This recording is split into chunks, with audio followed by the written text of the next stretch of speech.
Assalamualaikum warahmatullahi wabarakatuh. Kami dari kelompok 3 yang beranggotakan Syamsia Putri Ayu dan Mariatul Septia. Baiklah, di sini kami akan menyajikan video pembelajaran administrasi dan supervisi pendidikan. Pada kesempatan kali ini, kita akan membahas materi tentang administrasi tata laksana atau tata usaha sekolah, yang mana ini merupakan materi mata kuliah administrasi dan supervisi pendidikan di semester 4. Adapun yang dimaksud dengan administrasi tata usaha ditinjau dari asal katanya tata usaha memiliki dua kata, yakni tata dan usaha. Tata adalah suatu peraturan yang harus ditaati, dan usaha adalah suatu usaha dengan mengerahkan tenaga pikiran untuk mencapai suatu maksud. Menurut asal katanya, administrasi adalah berasal dari bahasa Latin yang terdiri atas ad yang berarti kepada, ministrere yang berarti melayani, membantu, dan memenuhi. Dari perkataan tersebut terbentuk kata benda administratio dan kata sifat administrativus yang kemudian dalam bahasa Inggris disebut dengan administration. Kata tersebut selanjutnya diterjemahkan dalam bahasa Indonesia menjadi administrasi.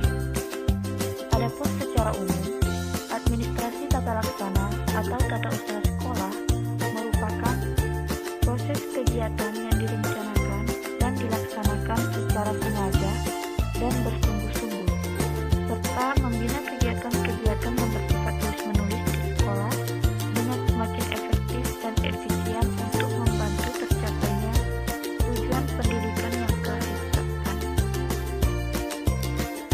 Adapun selanjutnya, ruang lingkup administrasi tata laksana atau tata usaha sekolah. Administrasi tata usaha adalah kegiatan yang melakukan pencatatan untuk segala sesuatu yang terjadi di dalam sekolah yang digunakan sebagai bahan keterangan bagi pimpinan.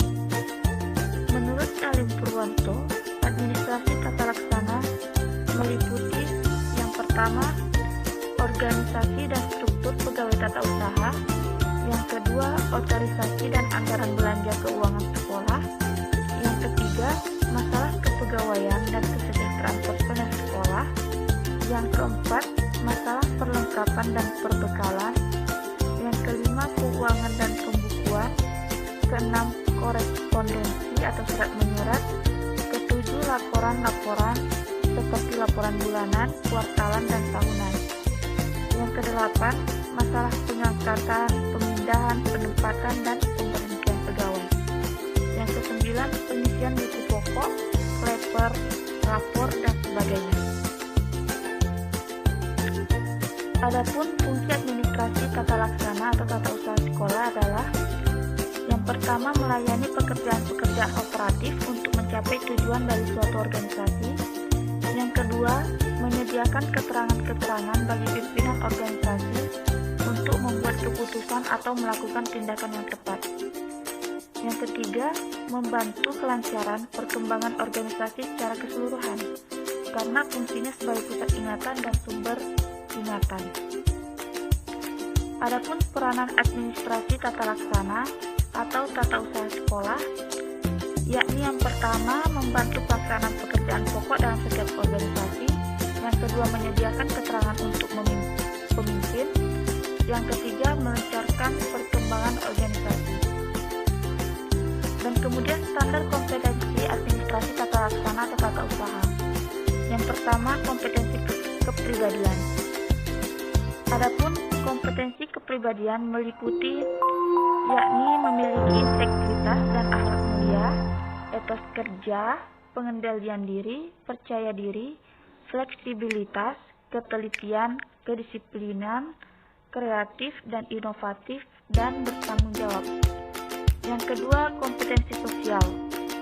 Yang kompetensi sosial meliputi kemampuan bekerja dalam tim, pelayanan prima, kesadaran organisasi, berkomunikasi efektif, dan membangun hubungan kerja. Kemudian yang ketiga, kompetensi teknis meliputi kemampuan melaksanakan administrasi kepegawaian, keuangan, sarana prasarana, hubungan sekolah dengan masyarakat, persuratan dan penertiban administrasi kesiswaan, administrasi kurikulum, administrasi layanan khusus, dan penerapan teknologi informasi dan komunikasi. Kemudian selanjutnya yang keempat, kompetensi manajerial. Khusus bagi kepala staf tata laksana sekolah, meliputi kemampuan mendukung pengelolaan